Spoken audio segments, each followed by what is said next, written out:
नमस्कार विद्यार्थी मित्रांनो, आज आपण multiple choice questions on unit number 3 जो की लॉजिक मेमरी आणि लॉजिक मेमरी फंक्शन्सच्या रिलेटेड जो आपला चॅप्टर आहे त्या रिगार्डिंग आपण बरेचसे MCQ आपण इथे डिस्कस करणार आहोत.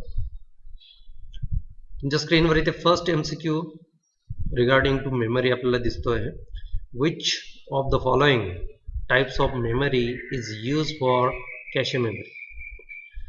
तर ऑब्वियसली इथे तुम्हाला दिसते आहे की option A is the correct.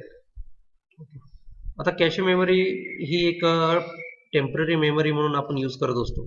Okay, बऱ्याचशा वेळेस आपण जे बॅकग्राऊंडला मल्टिपल ॲप्लिकेशन्स रनिंग कंडिशनला ठेवतो ते because of this cache memories ते रनिंगला असतं.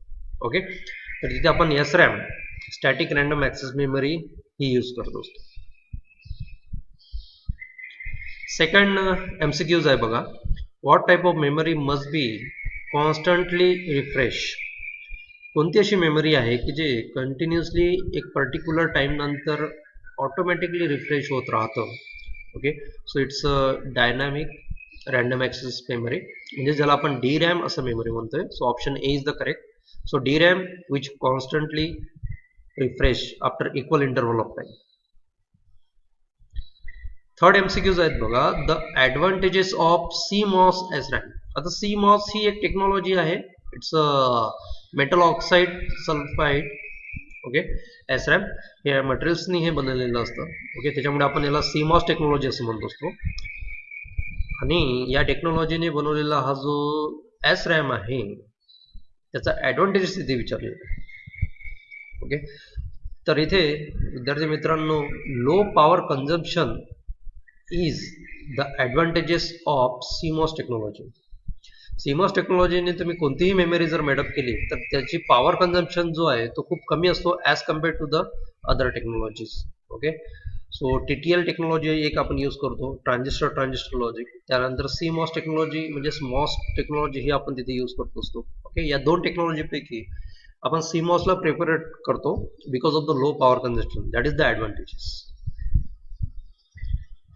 How many MOSFET are required for SRAM. आता SRAM रिगार्डिंग जर तुम्ही बुक्समध्ये जर वर्किंग प्रिन्सिपल किंवा डायग्राम जरी बघितले असेल तर तुम्हाला लगेच लक्षात येईल की तुमच्या बुक्समध्ये जे डायग्राम दिले तर डॉटेड पोर्शन्समध्ये तुम्हाला सेल हा कंटेंट दाखवला आणि सेल कंटेंटमध्ये जेवढे नंबर ऑफ MOSFET तुम्ही काउंट केलेत तर 6 नंबर ऑफ MOSFET तुम्हाला बघायला मिळतील. Okay, so SRAM content at least 6 MOSFET. Which of the following is an SRAM? Obviously ABCD चारही पर्यायापैकी जर तुम्ही बघितलं तर तुमचा B हा रोम दिसतोय, C सुद्धा रोम दिसतोय आणि D सुद्धा रोम मेमरी रिगार्डिंग दिसतोय. ओके, आणि इथे आपल्याला रॅमच्या रिगार्डिंग विचारलेलं आहे. तर रॅमचा हा फक्त सिंगल इथे ऑप्शन दिसतोय आपल्याला जो की A ऑप्शन आहे. So option A is the correct as compared to the B, C and D. Which of the following can access the data even when the power supply is lost? Power supply बंद झाला तरी सुद्धा आपल्या मेमरीमध्ये जो काही data असेल तो होल्ड करून ठेवण्याची जी कॅपॅसिटी असतं त्याला आपण व्होलॅटिलिटी अँड नॉन व्होलॅटिलिटी असे दोन वर्ड्स इथे यूज करत असतो. म्हणजेच ॲक्च्युली ही जी मेमरी ही जी कन्सेप्ट आहे ही दोन पार्टमध्ये आपण डिवाइड करतो, volatile memory and non volatile memory. So non volatile म्हणजेच काय की पॉवर सप्लाय ऑफ झाला तरी सुद्धा आपला डेटा लॉस होत नाही, त्याला आपण नॉन व्होलॅटाईल मेमरी असं म्हणत असतो.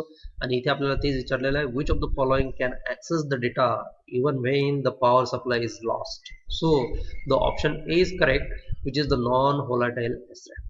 Okay, if the transistor gate is close. आता इथे ट्रान्झिस्टर गेट इज क्लोज असं इथे जे विचारलं म्हणजे फील्ड इफेक्ट ट्रान्झिस्टर असेल किंवा IGBT असेल.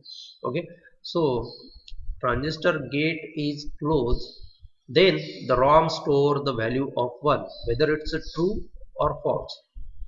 म्हणजेच 1 हा आपल्याला जो स्टोअर करायचा आहे तर 1 स्टोअर करणे, स्टोअर या वर्ड्सला आपण इथे रीड सॉरी इथे आपल्याला स्टोअर करणे म्हणजेच राईट ऑपरेशन आपण इथे परफॉर्म करायचा प्रयत्न करतोय. ओके, आणि राईट ऑपरेशन परफॉर्म करण्यासाठी जेव्हा आपण ट्रान्झिस्टरचा गेट सिग्नल हा क्लोज करतो तेव्हा रायटिंग ऑपरेशन्सला 0 हा राईट होत असतो. ओके, आणि या 0चा कॉम्प्लिमेंट 1 असा हा डेटा लाईनवर तिथे स्टोअर होत असतो. ओके, म्हणजे इथे जे काही स्टेटमेंट दिलेलं आहे ते फॉल्स स्टेटमेंट दिलेलं आहे.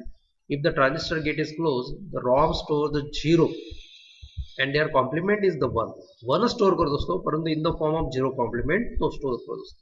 So that's why the statement is the false. PROM, Programmable Read Only Memory, stands for. Obviously PROM चा इथे फुल फॉर्म विचारलेला आहे फक्त. So obviously programmable read only memory हा बराचसा सिंपल क्वेश्चन इथे आहे आणि हा प्रत्येकाला माहित असायला पाहिजे. फुल फॉर्म्स प्रत्येकाला माहित असायला पाहिजेच. Programmable read only memory. The PROM, again programmable read only memory, is more effective than ROM chips in regards. म्हणजेच PROM आणि ROM यांच्यामधलं क्लासिफिकेशन आपल्याला माहिती असायला पाहिजे. प्रोग्रामेबल रीड ओनली मेमरी ही कशा प्रकारे मोर इफेक्टिव्ह आहे सिंपल ROM चिप मेमरीपेक्षा. तर खरे ऑप्शन दिलेलं आहे कॉस्टच्या रिगार्डिंग, मेमरीच्या मॅनेजमेंट रिगार्डिंग, स्पीड रिगार्डिंग की कॉस्ट अँड स्पीड. तर ऑब्विसली इथे programmable read only memory speed हा प्रोग्रामेबल असल्यामुळे स्पीड सुद्धा वाढलेला असतो आणि कॉस्टिंग ही खूप कमी आहे as compare to the just ROM chip. So option D is the correct as compare to the A, B and C. म्हणजेच प्रोग्रामेबल रीड ओनली मेमरीचा कॉस्ट हा कमी असतो आणि सोबतच स्पीड सुद्धा बऱ्यापैकी आपल्याला चांगला स्पीड इथे मिळतो. The difference between the EPROM and ROM circuitry is. तर इथे आपल्याला EPROM आणि ROM या दोन सर्किटरी मधला डिफरन्स विचारलेला आहे. EPROM चा फुल फॉर्म येईल erasable programmable read only memory. Okay, आणि ROM is nothing but it's a simple read only memory. या दोघांमधला डिफरन्स जर बघितला तर ऑप्शनमध्ये आपण बघूया द युजेस ऑफ मॉसफेट और द ट्रान्झिस्टर. ट्रान्झिस्टरच्या ऐवजी आपण मॉसफेट यूज करायला लागलो नाही. द युजेस ऑफ JFET और द ट्रान्झिस्टर. ट्रान्झिस्टरच्या ऐवजी आपण JFET यूज करायला लागलो नाही. Extra transistor, the uses of extra transistor. तर एक्स्ट्रा ट्रान्झिस्टर आपण इथे यूज करत असतो बिकॉज फंक्शनॅलिटी वाढतं आणि फंक्शनॅलिटी वाढल्यामुळे आपल्याला जे नंबर ऑफ ट्रान्झिस्टर लागतात ते एक्स्ट्रा ट्रान्झिस्टर यूज करावे लागतात. None of the mention. So obviously C option हा तिथे करेक्ट आहे. So C option is correct. The content of EPROM are erased by. EPROM म्हणजेच erasable programmable read only memory किंवा electrically programmable read only memory. Okay, तर या EPROM मध्ये जो काही डेटा आहे तो जर आपल्याला इरेज करायचा असेल तर आपण काय करतो. तर इथे बघा अल्ट्राव्हायोलेट रेजला आपण जेव्हा ही मेमरी एक्सपोज करतो तर त्यावेळेस जो काही डेटा आपण स्टोअर केला असेल तो ऑटोमॅटिकली इरेज इथे होतो. So we are exposing the chip to the UV rays. The disadvantage of EPROM chips is. EPROM चिपचा सगळ्यात मोठा डिसएडव्हान्टेज हा काय आहे. ओके, या EPROMला एक प्रोग्राम जर करायचं ठरवलं आपण पुन्हा जर रिप्रोग्राम जर आपल्याला करायचं असेल तर त्यावेळेस आपल्याला या फिजिकली रिप्लेस करावं लागतं आणि हा सगळ्यात मोठा ड्रॉबॅक्स आहे या EPROMचा. So this need to remove the chip physically to reprogram it. So that is the D option is correct.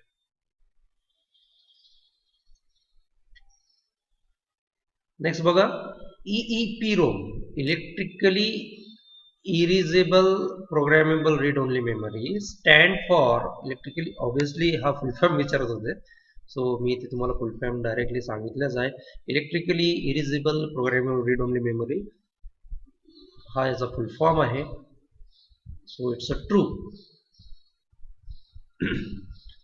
The standard SRAM chips are costly as. SRAM chip ही कॉस्टली असतं memory chip because they are highly advanced microelectronic devices. नाही, they house a 6 transistor per chips. तर इथे 6 transistor use केल्या जातात. they required a specially designed PCB. नाही, अशा प्रकारचं कोणतेही स्पेशल डिझाईन PCB त्याला लागत नाही.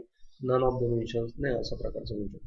म्हणजेच बघा, मेजर इलेक्ट्रॉनिक किंवा स्पेशल इलेक्ट्रॉनिक डिव्हाइस लागत नाही, पण इथे 6 ट्रान्झिस्टर एका चिपला लागतात. पर चिप 6 ट्रान्झिस्टर आहे required, and that's why the cost of SRAM chip is more. Okay. The drawback of the buildings a large memory with DRAM. DRAM मेमरीचा drawback इथे विचारलेला आहे. DRAM मेमरी ऑब्विसली ही स्लो ऑपरेटिंग मेमरी असतं.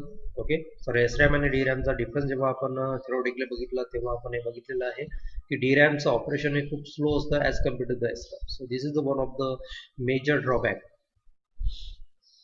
The fastest data access is provided using. सगळ्यात जास्त fast data access हा register या मेमरीने आपण प्रोव्हाइड करू शकतो. So register is nothing but one kind of memory. Which of the following is not a type of memory? खालीलपैकी कोणतीही मेमरीचा टाईप नाही आहे. तर बघा, रोम तर मेमरी आहे, रॅम पण मेमरी आहे, electrical erasable programmable read only memory आहे, परंतु इथे FP रोम जो दिलेला आहे, so F is stand for the flash. Okay, so flash is not a memory. Okay, so option B. What is the major difference between the SRAM and DRAM? SRAM आणि DRAM मध्ये सगळ्यात मोठा major difference काय बघा. तर त्यासाठी आपल्याला इथे डिफरन्स जो आपण स्टडी केलेला आहे तो आपल्याला बघता येईल, आणि त्या डिफरन्स वरून आपल्याला हे लक्षात येईल की DRAM must be periodically refresh. थोड्या वेळानंतर ती रिफ्रेश ऑपरेशन परफॉर्म करतो. That is the main difference between the SRAM and DRAM. Which of the following best describe EPROMs? EPROMला बेस्ट डिस्क्राइब करणारे 4 पैकी कोणतं ऑप्शन बेस्ट आहे? All of the above are correct. तर ऑल ऑफ द अबव हा option असल्यामुळे आपल्याला 3 option इथे रीड करावे लागतील की EPROM can be erase by shorting all the input to the ROM. नाही. ओके, तर EPROMचा जो डेटा आहे तो आपण इनपुट शॉर्ट करून इरेज करत नाही, तर अल्ट्राव्हायोलेटला EPROM can be erase by the ultraviolet. Okay, तर इथे ओके आपण म्हणू शकतो. Okay, EPROM can be only be program once.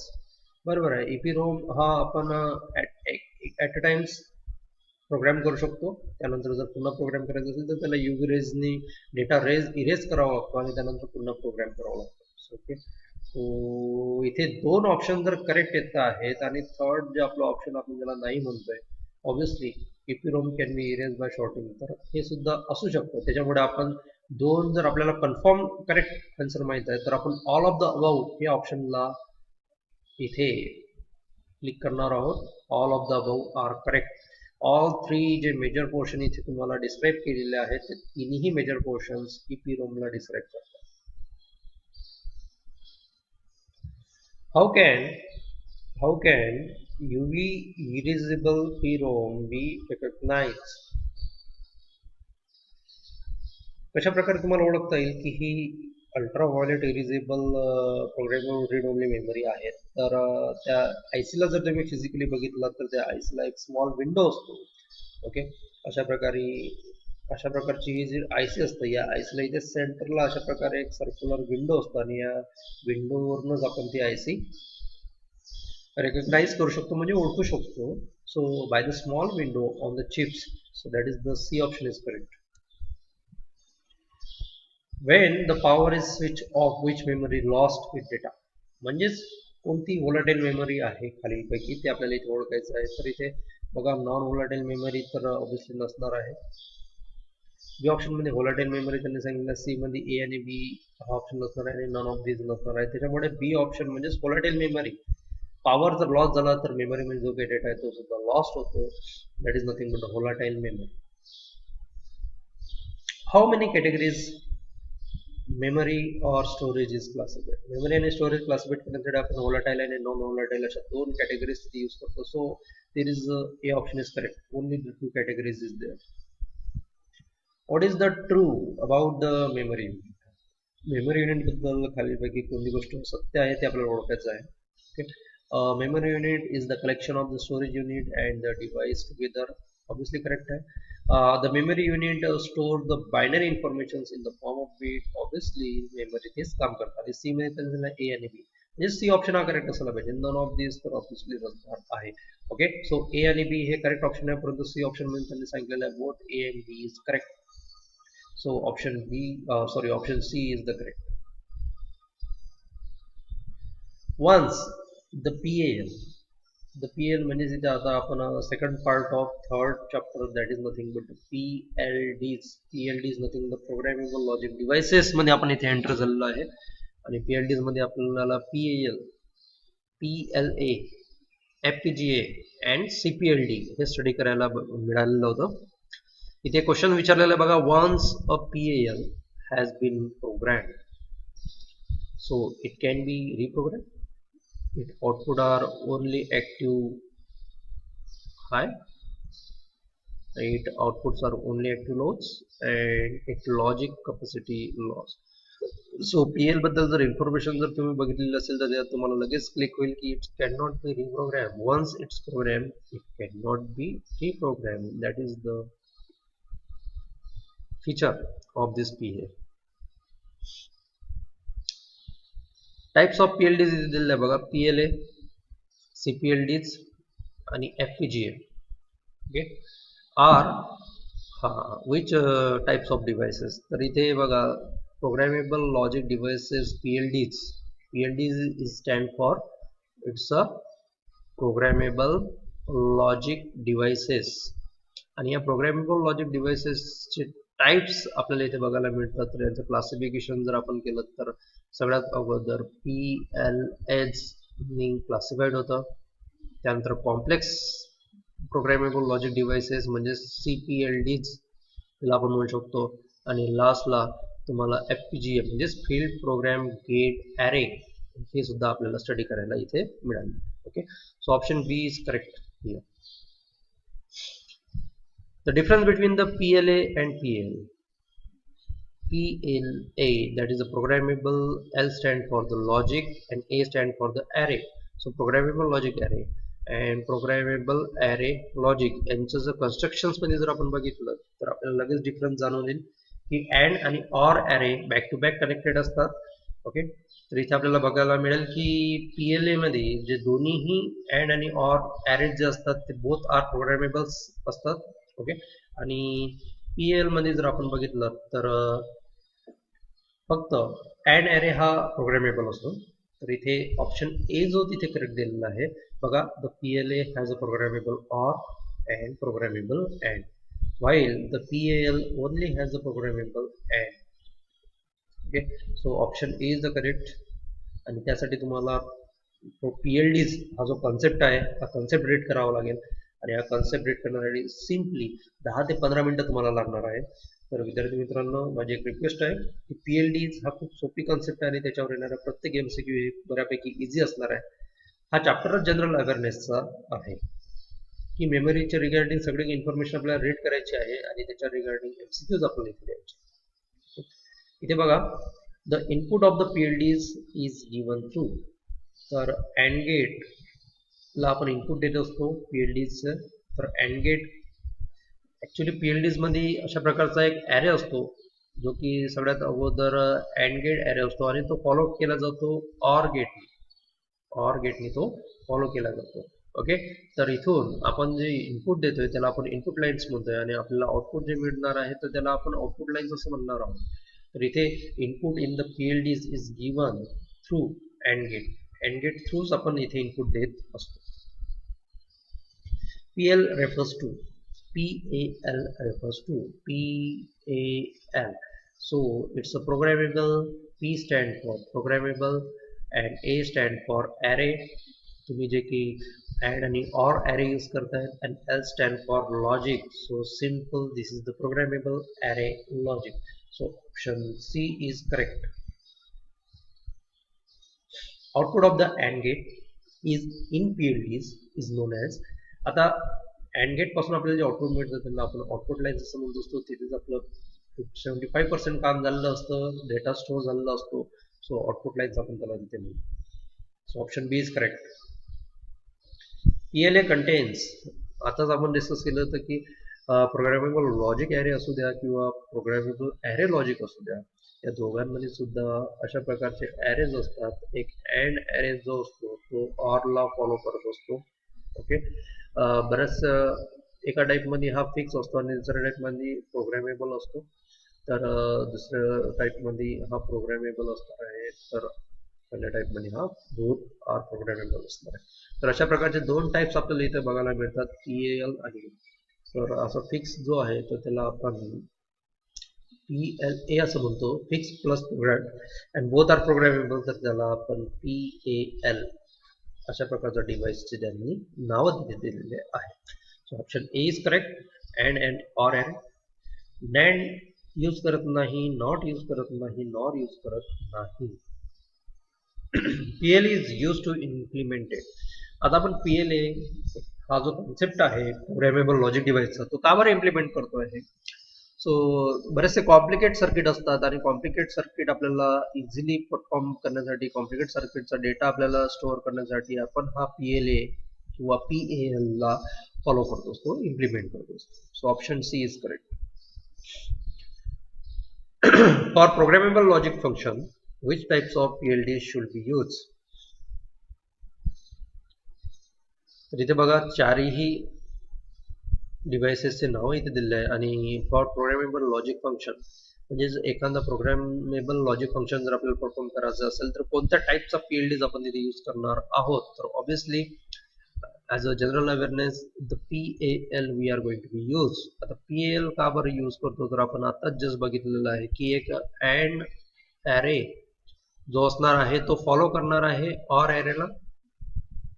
Okay, so AND array followed by the OR array, that is nothing but the PAL, and both array is the programmable. Both array is the programmable. Okay, so that's why whenever we are going to be used for programmable logic functions, we must be used PAL. The complex programmable logic device contain a several PLDs block.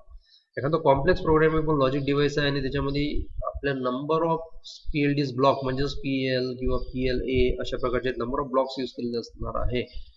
Okay, तर या ब्लॉक्सला interconnect करण्यासाठी जो matrix use केला जातो त्याला आपण global interconnections matrix असं म्हणतो. So option C is correct. FPGA repository, full form of FPGA. So F stand for the field, F stand for the field, P stand for the programmable, G stand for the gate, and A stand for the array. So it's a field programmable gate array. So option B is correct. The full form of VLSI. VLSI, very large scale integration. So it's a VLSI. So very large scale integration. So option C is correct. बरेचसे full form abbreviations वर तुम्हाला question बघायला मिळतील. In FPGA, vertical and horizontal directions are separated by. FPGA जर तुम्ही construction जर बघितलं असेल तर वर्टिकल आणि होरिझोंटल लाईन जे असतात ते सेपरेट केले जातात by the channel. So the channel is the correct option for this MCQ. Application of the PLAR. PLA म्हणजे प्रोग्रामेबल लॉजिक ॲरेचं ॲप्लिकेशन्स इथे विचारलेलं आहे. तर इथे बघू शकता तुम्ही registered PLA, configurable PLA or PLA programming. So option D are all of the mentioned.